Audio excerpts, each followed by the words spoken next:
Ito po ang mga bago naming natapos na glass ukis, sustante na glass. Clear glass lang po, 1/4. At saka makita po natin ang mga shelf niya.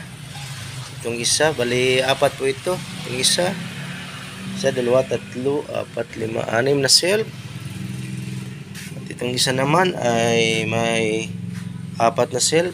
Parehas na ito kalaki, 4 na shelf rin. Ito, 4 na shelf rin. Itong isa, ibang style ito. May mga sabitan ng mga accessories. Pinagawa to sa Prince po. Yan. Sitapan pa na ito ng lock with case. Mga kalods, ito ang pipresyuhan natin. Ang bawat isa po. Yan, kita natin. Ang ganda. PC white yung 1x1. Saka 1/4 yung glass. At ang pangalan nito ay square tube na 1x1. At ito ang sliding kaha. Kaha upper, aning sa baba, kaha lower. At may plastic roller po yan para smooth yung paggalaw ng ating door. At saka may rubber po yan sa gilid na pagbangga hindi po yan maingay. Yan. Clear glass, PC white frame, stante.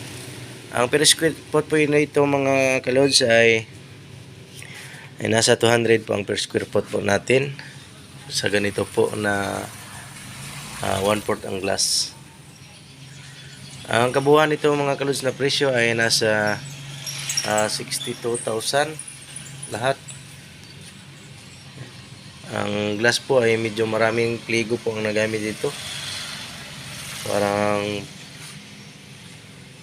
8 pligo, kulang pa para siyang pligo lahat to kasama sa mga shelf.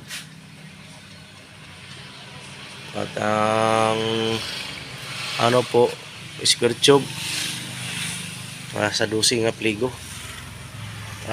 dosing na length, kaya medyo marami-rami ang nagamit. Medyo malaki rin ang expenses. Maraming salamat mga kalods. Ito po yung update natin sa ating stante glass ukis.